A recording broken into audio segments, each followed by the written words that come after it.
आप ये शायद सोच रहे होंगे कि मैंने ये काला चश्मा क्यों पहना हुआ है। तो मैं ही नहीं, आपके आस पड़ोस में, आपके स्कूल्स में या आपके कॉलेजेस में, आपके मार्केट में आपने ये बहुत से लोगों को काला चश्मा पहनते हुए देखा ही होगा।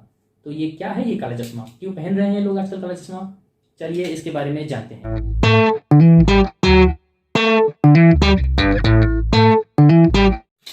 नमस्कार दोस्तों, मैं हूं डॉक्टर शिवम जायसवाल और आप देख रहे हैं डॉक्टर। आप आजकल देख रहे होंगे कि ये लोग आजकल क्यों इतना काला चश्मा पहनने का ट्रेंड चल रहा है।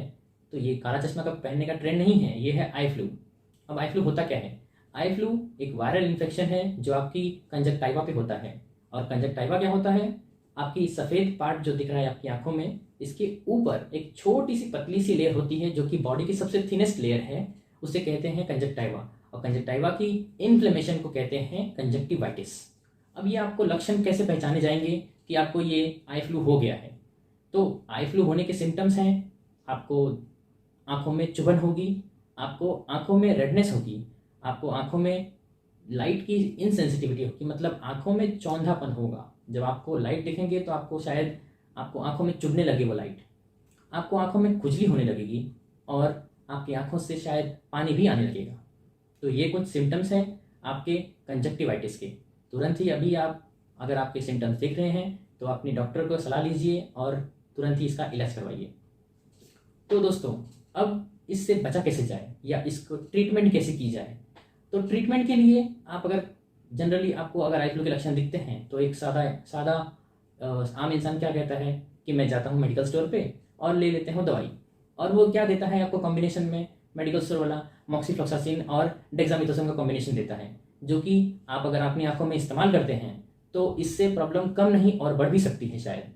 तो ये क्यों होता है ऐसा? क्योंकि डेक्सामेथासोन एक बहुत ही स्ट्रॉन्ग स्टेरॉइड है और इसको हमेशा इस्तेमाल करते रहेंगे, डॉक्टर की सलाह नहीं लेंगे तो शायद आपकी कंजक्टाइवा पे यह बुरा असर कर सकता है।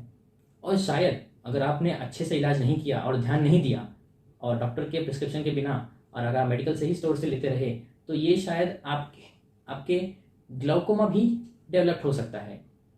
तो अगर आपने अपनी कंजक्टिवाइटिस को ठीक नहीं किया तो आपको ग्लाउकोमा भी हो सकता है। जी हाँ दोस्तों, इसके लिए डॉक्टर के प्रिस्क्रिप्शन और डॉक्टर की सलाह लेना बहुत ही ज़रूरी है।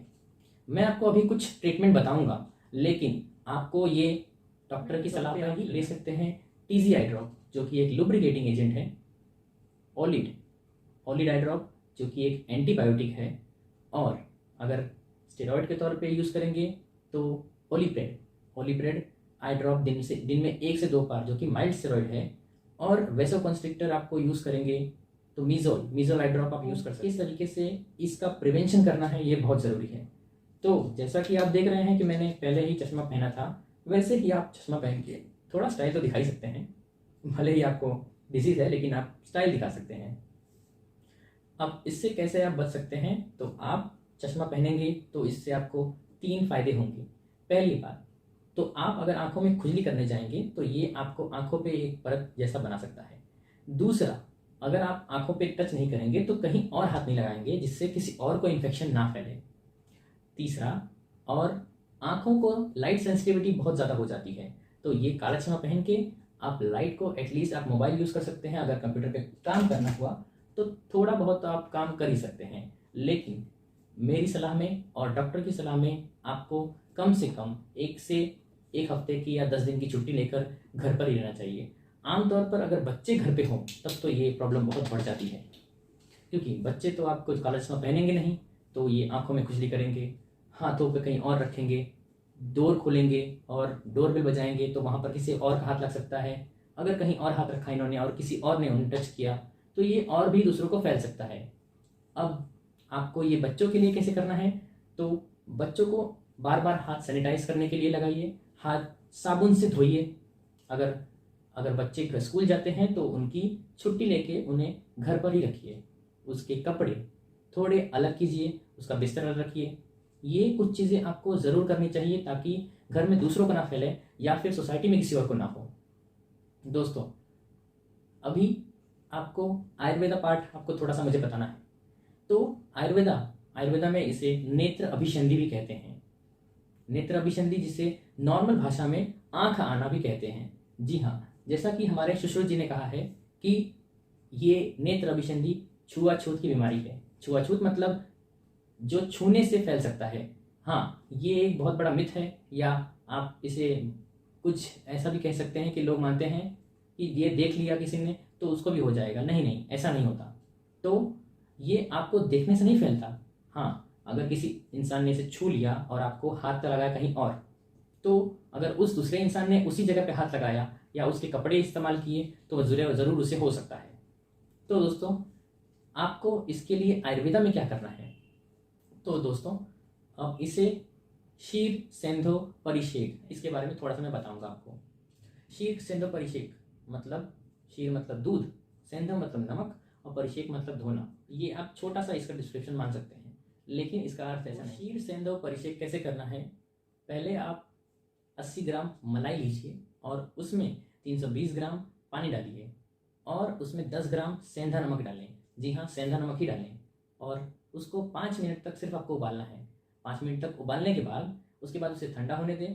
ठंडा हो जाने के बाद उसे 3 कप में बराबर बराबर में बांट लीजिए। उसके बाद आपको रूही के फाहे लेने हैं। रूही के फाहे से क्या करना है? आपको डुबो के बिना उसको दबाए उसका आंखों को बंद करके उस पर हल्के से पोंछना है। एक बार उसको आंखों पे लगाया और पोंछा तो उसे फेंक देना है। उसके बाद दूसरा आपको फाहा उठाना है और उसे डुबो के कप में फिर से साफ करना है।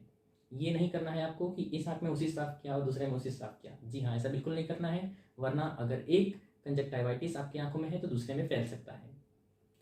तो ये हो गया शीर सेंधो परिषेक। दूसरा तरीका आपके लिए क्या कर सकते हैं आप?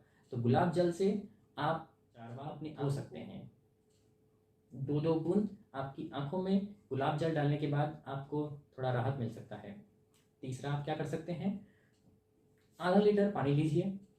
आधा लीटर पानी में आधा चम्मच आपको हल्दी डालनी है। उसको उबालिए और इतना उबालिए कि वो जब 1/4 उसका रह जाए तब उसे उतार लीजिए और उसके बाद साफ कपड़े से छन्नी पे रख के उसे छान लीजिए। और ये हो गया आपका हल्दी वाला पानी। तो इसे आप कैसे इस्तेमाल कर सकते हैं? तो इसे आप आँखों को साफ करने के लिए लगातार आप इस्तेमाल कर सकते हैं। जैसे अगर आप सोते वक्त इसे सोने से पहले इस्तेमाल करेंगे, सोने के उठने के बाद इस्तेमाल करेंगे, दोपहर में इस्तेमाल करेंगे, एक बार शाम को इस्तेमाल करेंगे, तो इस तरीके से 4 बार अगर आप इस्तेमाल करते हैं इसको, तो आपके लिए बहुत ही लाभ होता है। अब इससे लाभ क्यों होता है? हल्दी हमारे लिए इतना फ़ायदेमंद क्यों है? इसके लिए मैं आपको छोटी सी बात बताऊंगा। हल्दी में होता है करक्यूमिन। करक्यूमिन से उसे कलर येलो मिलता है और उसमें विटामिन ए प्रॉपर्टी होती है जो कि आंखों के लिए बहुत ही कारगर लाभ होता है। दूसरा, उसमें डाइहाइड्रो करक्यूमिन होता है जो कि एक एंटीऑक्सीडेंट है, जो कि आप जानते ही होंगे एंटीऑक्सीडेंट हमारी बॉडी के लिए ही, आपकी आंखों के लिए नहीं, पूरी बॉडी के लिए ही बहुत ही लाभ होता है।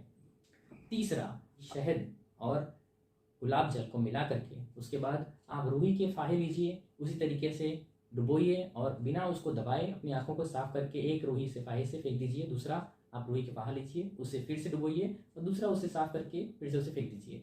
इस तरीके से दिन में 4 से 5 बार आप साफ कर सकते हैं और दिन में 3 से 4 बार, और लगातार इसे 5 दिन करने के बाद आपको काफ़ी आराम मिल सकता है। अगर आपकी आंखों में कुछ ज़्यादा जलन हो रही है तो आप फ्रिज आपके पास होगा, उसमें से आप आइस निकाल के अपने कपड़े से एक आइस लीजिए और आइस के क्यूब को लीजिए। उसके बाद ठंडा अपनी आंखों को सेक सकते हैं। हम अक्सर देखते हैं कि लोग अगर आंख में जलन होती है तो क्या करते हैं? रुमाल निकालेंगे, फूंक के उसे गरम गरम सेकते हैं। ऐसा नहीं करना चाहिए। ऐसा करने से आपकी आंखों में और तकलीफ बढ़ सकती है। तो जी हाँ, आपको आंखों को गर्म करके नहीं सेकना है, इसमें आपको इसे ठंडे आइस से सेकना है। लेकिन इस बात का जरूर ध्यान रखिए कि एक आंख को सेकने के बाद दूसरे आंख को उसी कपड़े से ना सेकें। या तो उसे धो के इस्तेमाल कीजिए या तो दूसरे कपड़े का इस्तेमाल कीजिए, और कपड़ा हमेशा साफ ही इस्तेमाल कीजिए।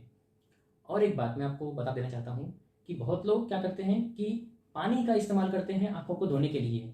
ये सही हो सकता है, लेकिन अगर आपका वाटर जो आप पानी इस्तेमाल कर रहे हैं कंटेमिनेटेड ना हो तो ये आपके लिए सही हो सकता है। लेकिन अगर आपका वाटर कंटेमिनेटेड हुआ तो आपकी आंखों में पहले ही इन्फेक्शन है और ज़्यादा इन्फेक्शन बढ़ने के चांसेस हो सकते हैं। तो आप अगर पानी से ना धोकर अगर आइस का इस्तेमाल करें तो बहुत ही ये लाभ हो सकता है। दूसरा, ठंडा रहने की वजह से आइस और लाभकारी हो सकता है। इसी के साथ मैं आपसे विदा लेता हूँ। नमस्कार।